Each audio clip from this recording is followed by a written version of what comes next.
Hi, I'm Etorty, the electric tortoise. Today I will be reviewing Chronicle, a 2012 superhero film by Josh Trank and Max Landis. Chronicle is what I would call an alternative superhero film that falls into the same genre as movies such as Unbreakable and Kick-Ass. To break that down for those who aren't familiar with those movies, while Chronicle and the others share some elements of normal superhero movies, such as powers or helping others with those powers, other elements such as conventional costumes or saving the world are ditched. Often, at least in the alternative superhero movies that I can think of, they depict more realistic takes on superpowered individuals, and this movie is no exception.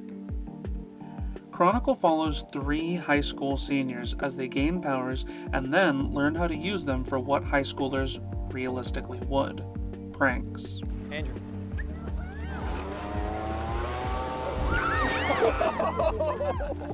Everything is good in the drug-dealing neighborhood until a series of events causes one of the boys to use their abilities to wreak havoc on those who have wronged him. This movie is shot entirely in a cinematic style known as found footage, just like Cloverfield or the Blair Witch Project. If you haven't seen Chronicle and this brief description has interested you, then feel free to stop this video, watch the movie, and then come back. For those who have seen this movie, don't really care to see the movie but just want to see my breakdown, or just throw on this video to listen to the sultry sound of my voice, let's carry on. Spoilers, by the way, just in case. As a quick note, I'm reviewing this piece of media according to 2 original metrics that I call spark and bolts. I think these rating systems should be pretty easy to understand as I continue with the video, but if you want more information on these, check out my channel description.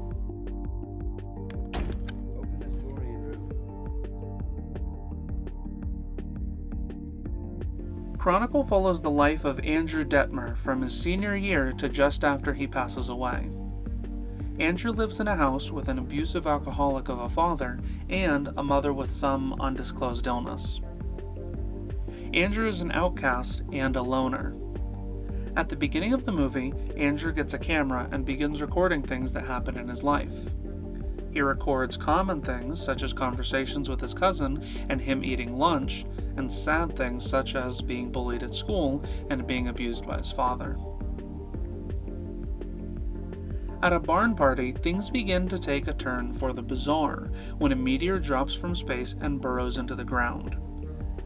Andrew's cousin Matt and a popular student named Steve want to record the aftermath of this event, so they get Andrew. Andrew, look at this. What? After climbing down the hole, the light given off by the meteor changes color, and the recording glitches. Suddenly, everything goes black, and at this moment, Andrew's life changes even if he doesn't realize just how much. Off-screen, the boys discover that they have telekinetic powers. A few days and a new camera later, we jump to the boys throwing a baseball around a backyard. And this is the first time of many that Andrew shows greater power than the others. Oh, shit! Oh my god! Holy shit! The boys discover that they can reduce the damage they take and fly. As they grow in their powers, they also grow closer as friends, sharing their pain and their dreams. Andrew dreams of one day visiting Tibet. Where Tibet? Tibet? Yeah, I don't know. It seems really beautiful, you know, with all the like... Besides just, a little small incident with a redneck, things are going pretty well. It's only when Andrew gets too close to the sun in the form of a killer talent show performance and almost losing his virginity that he begins to fall. Oh man, it's We alright. just get out of here? Get out! Drew. What's your problem? You think this is funny? No, I'm not laughing. Get out! Andrew sees his powers as more than just a way of creating cinematic shots, and starts to believe that he is an apex predator. Andrew wants to be able to afford medicine for his mother, so he begins using his abilities to steal from drug dealers and gas stations. The latter of these leads to him in a full-body cast and the hospital. His mother dies, and his father blames Andrew.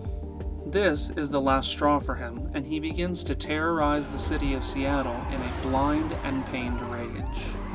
This reign of terror only ends when Matt kicks Andrew out of the Discord server known as Life.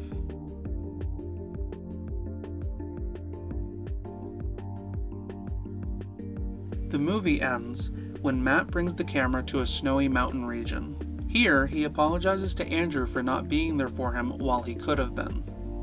When Matt moves the camera, it is shown that he has brought the camera to Tibet as a way to fulfill Andrew's dream. Upon multiple viewings, I was unable to see any plot or character inconsistencies, and I bring that up because if I missed any, then feel free to leave it in the comment section below. Besides the meteor and the powers, the plot is fairly grounded. The decisions made by characters all make sense. From Andrew's dark turn to Matt's selfless change, important things are foreshadowed, and the payoffs of the movie work well. Chronicle gets this point. There's this thing, right? It is called the apex predator, right? And basically what this is the strongest animal in the ecosystem, right? And Chronicle stars Dane DeHaan as Andrew, the apex predator Detmer. He did a great job playing a struggling kid from an abusive household. All of his acting is authentic and carries weight. A great example of this is the scene where Andrew first gets a light for his camera. He's sitting at his desk playing a clip from earlier in the movie off screen while turning a small light on and off. After placing it onto the camera, he smiles, and in about 30 seconds, his father barges in, and he is thrown on the floor and yelled at. His father leaves, and when he gets back up, there is a mixture of embarrassment, shock, and pain that covers his face before turning off the camera. Scenes like this go a long way towards building sympathy for the character. Steve and Matt, played by Michael B. Jordan and Alex Russell respectively, do well in their roles also. The three boys have great chemistry together. They use their powers to play pranks on those around them and one another. Help! Somebody grab that! get the gum. Pull it right out of his mouth. Okay, I got him.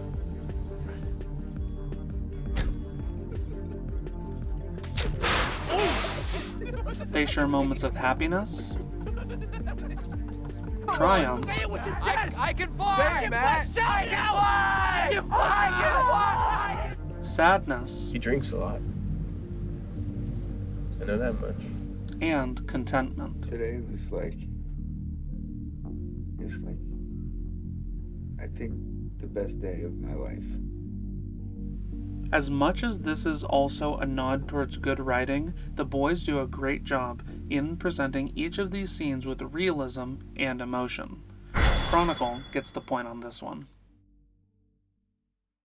I don't know, like, you haven't always been super easy to talk to, you know? I mean, I'm not saying that you're not now. I'm just... You're such an asshole. Dialogue often serves its purpose, and if there are lines that would be considered unnatural or unnecessary, then I didn't spot them.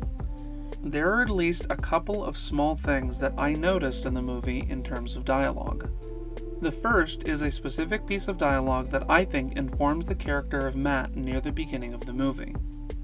Steve finds Andrew by a tree outside the party, and once they reach Matt, he asks, Yeah, I got him! This is subtle, and I could be reading way too far into this, but it seems that at this moment, Matt defines his cousin by the object he brings around with him rather than as a family member who he values. The second piece is more general, and it comes in the form of interruptions. Often in writing, characters don't act like real people. Do you often hang up the phone without saying goodbye? Probably not, and yet characters in movies do it all the time. This convention is often accepted as a part of the medium of movies the way that respawning in video games is, even if it isn't explained in the world of the game. Chronicle takes a different approach, however.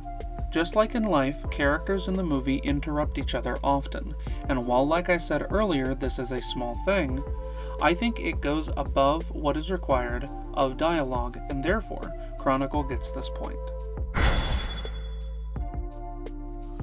You look handsome. Thanks. Yes, Steve, let me borrow some of his clothes, to make me, just look cool or whatever. I'm glad you're spending so much time with your friends. Costuming all fits. High school garb, funeral attire, flight uniforms, and talent show suits all check out. These are all expected though.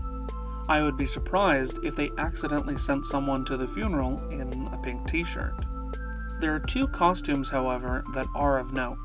The first is Andrew's dad's old fireman uniform. Andrew repurposes it so he can stay disguised while robbing his street's local thugs and later the gas station. This costume contributes to the realism of the movie and reminds me a lot of David Dunn's poncho from Unbreakable.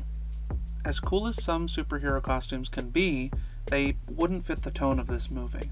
The second costume of note is Andrew's cosplay of a post-coma Big Boss. This one is admittedly barely a costume at all, but the hospital gown and casts function as the final form of a realistic supervillain. Clothing is also used in great effect to inform the financial status of Andrew and his family. An example of this is early on in the movie, Steve mentions that he remembers Andrew having a gray zip-up hoodie in their freshman year. Ah, that's right. Andrew Detmer. I remember you from homeroom freshman year. You always had that gray zip-up hoodie. Garrity! Later on, in a scene of the boys eating lunch together, we see Andrew in a gray zip-up hoodie. Could it be the same hoodie? Other instances of the movie using clothing in this way are when the drug dealer insults Andrew's backpack, and when Andrew needs to borrow nice clothes from Steve for his performance.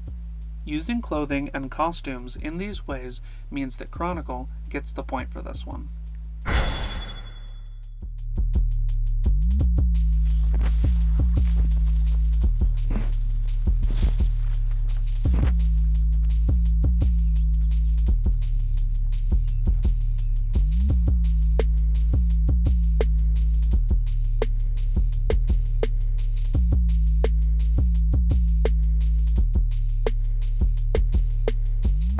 Not much to say on this one. Sets in the movie are passable.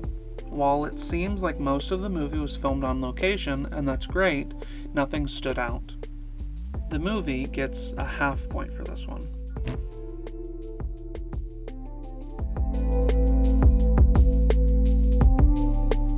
Before we get to cinematography, I want to get lighting and colors out of the way because there is less to say on those topics.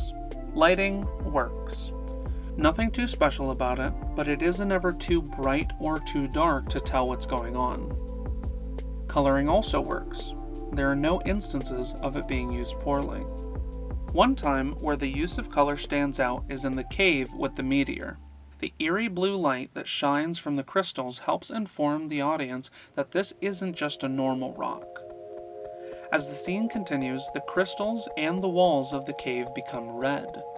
That, coupled with Steve's bleeding nose and glitching cuts, spells danger for the boys. The fact that these two aspects are not utilized more creatively is not a big deal, seeing as the movie is trying to be realistic instead of artistic. Wacky lighting and colors could have possibly taken away from the movie. That's it. Let's go to the cinematography section. As stated before, Chronicle is shot in a style called found footage. For those who don't know, according to Wikipedia, found footage is a film subgenre in which all or a substantial part of the work is presented as if it were discovered film or video recordings. In the case of this movie, most of the events are recorded by Andrew on two separate cameras. Styles of cinematography and whether or not they are good can very easily become a subjective thing. Person A may love any movie that is shot in the found footage style, while person B doesn't. Both of these opinions are equally valid and subjective. However, the merits of a cinematographic style can rise above subjectivity in multiple ways. The way that Chronicle does this is through necessity.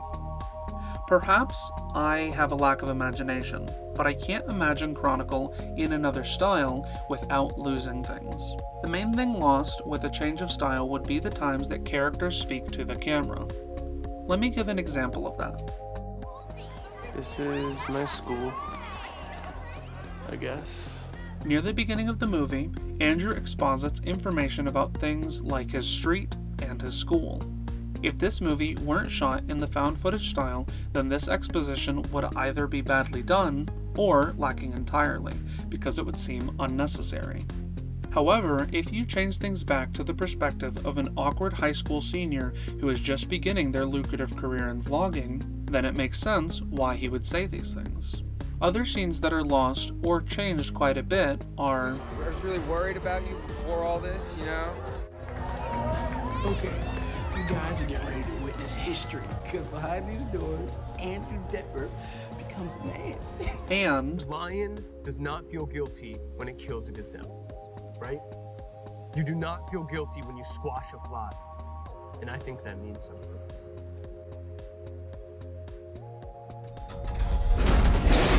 On top of offering personal moments with individual characters, this style leads itself towards creating suspense. The best example of this is when the boys are playing catch at 50,000 feet. A plane rushes by, and in their panic, the boys begin to fall. The camera slips from Andrew's hand and begins spinning out of control. Because the audience can't see what is happening, the lack of information causes questions to arise. Will the boys regain control before they hit the ground? Are any of the three going to die right here? To calm the nerves of those who haven't seen the movie, Andrew is able to save both Steve and the camera before landing on the ground. And I guess Matt's fine too. Other instances of the movie using the camera's lack of information to generate suspense are when Andrew throws the car off of the road, and when Matt and Casey fall off of the Seattle Needle in Casey's car.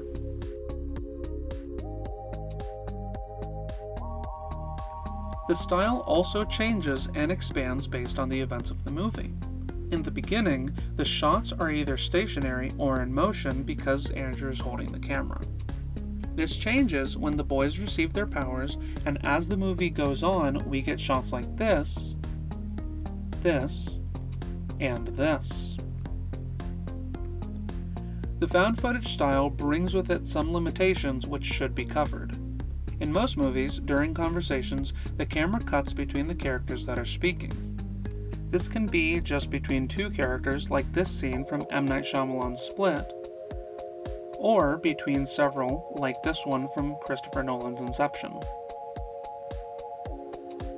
Chronicle cannot do this, and so a barrier is created.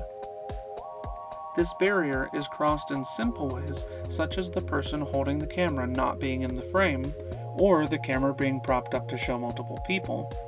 But the team behind Chronicle also crosses this barrier elegantly in two ways. The first is the movie's use of mirrors. The very first shot is of the camera directed at a mirror.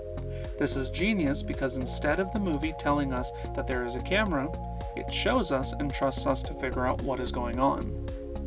The movie continues using mirrors in the scene with the Legos, in the diner, and in Casey's house. This is Casey, and she is the perfect segue to the other way Chronicle crosses the previously stated barrier expertly. The first time the audience sees Casey is at the Haven Hills barn party. Andrew is recording the colorful chaos around him, and suddenly we cut to another perspective. This only keeps from being jarring because of a glimpse at another camera, Casey's camera. As this encounter between Andrew, Casey, and Matt continues, the audience is given time to realize that this movie will use multiple cameras. The use of multiple cameras is later creatively utilized in the form of security footage, police dash cams,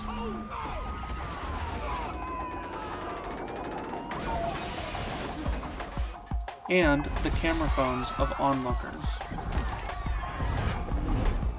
Being that the movie not only utilizes an uncommon style of cinematography, but also makes it integral to the story and plays around creatively, Chronicle gets the point for this one.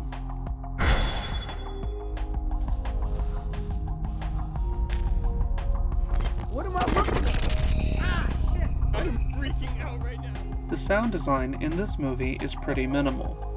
Like with many categories, sound design is passable when there are no noticeable problems. However, there is a problem. I will admit that I only noticed this issue after watching the movie several times for this review, but just because a problem isn't glaring doesn't mean that it will be ignored. The problem relates to the sounds that are connected to the powers possessed by the boys. The sounds are first introduced when the three boys are crouching down near the hole left by the meteor. Wait, how creepy is that? At times throughout the movie, the sounds play when the boys use their powers. The problem lies in the inconsistent implementation of these sounds. There is no consistent through line as to when the sounds play and when they don't. The audience hears them when the boys are close to the meteor and when Andrew goes back to visit the site later in the movie. So we see that the sounds are connected to the meteor. But other than that, nothing. At one point in the movie, Andrew uses his powers to overpower his dad and throw him across the room. Sounds accompany this telekinesis-assisted throw, and from that scene, it can be inferred that when the boys' powers are used with great force, the sounds play. This isn't the case, however, because it doesn't happen in other strenuous instances, like when Steve moves the car, when Andrew throws the car off the road, or when Matt and Andrew fly for the first time. Because of this inconsistency, Chronicle doesn't get this point.